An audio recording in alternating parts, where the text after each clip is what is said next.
The last letter. There was a small town nestled between rolling hills, where life moved at a slow and steady pace.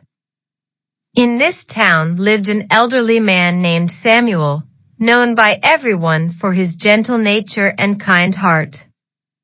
His small house at the edge of the town was always open to anyone who needed comfort or advice.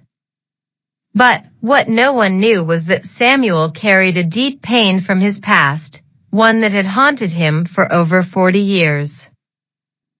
But life, as it often does, had other plans. When Samuel was 22, he had to leave town to pursue work in a faraway city. Before he left, Yara handed him a letter and told him, "This will be the last time I see you. Go chase your dreams. But remember, no matter where you are, I'll always be here waiting for you." Samuel promised to return soon, but time, as it does, passed quickly. He worked hard, made a life for himself, and eventually, he found success. Years went by, and Samuel wrote letters to Yara, but he never heard back from her. He assumed she had moved on, found someone else, and that the life he had imagined with her was just a dream.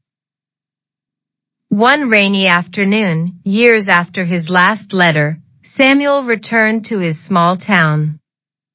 He was older, wiser, but still carrying the pain of unspoken words. He walked the familiar streets, visited the places he had known, but when he arrived at Yara's house, he was met with an empty home. Yara had moved away long ago, the house now abandoned. Samuel's heart sank, and in that moment, he realized how much he missed her, how much he had never let go. He sat on the steps of the house, staring at the door where they had once shared so many moments. Just as the rain began to pour harder, he noticed something, a small, weathered envelope wedged between the door and the frame. It was addressed to him. Samuel's hands trembled as he picked it up and opened it. Inside was a letter from Yara, written long ago. "Dear Samuel, I don't know where life will take us, but I want you to know that I've always believed in you. Even though we are far apart, my heart will always belong to you. But I've realized something too, life is too short to wait. I've found someone else. I hope you can forgive me. I wish you the best, always. Yours, Yara."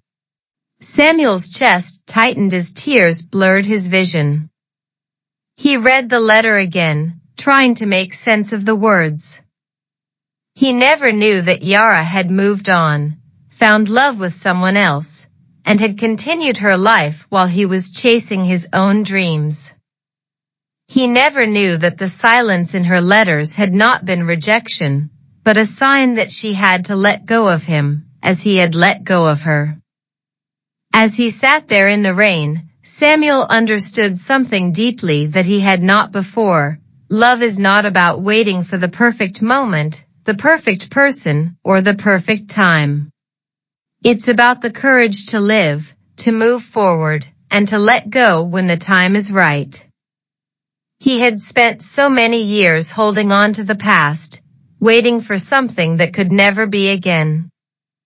Samuel folded the letter carefully and placed it in his pocket, a small piece of Yara's memory now sealed away. As he stood up, a deep sense of peace washed over him. He hadn't been able to go back in time to fix things, but he could still shape the future. He could live with the lessons Yara had taught him, not by waiting for something lost, but by embracing what life had to offer in the present.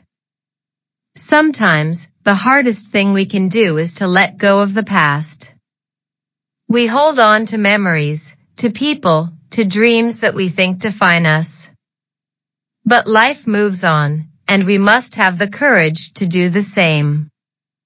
True peace comes when we learn to let go and allow ourselves to embrace new opportunities, new experiences, and a new chapter in our lives.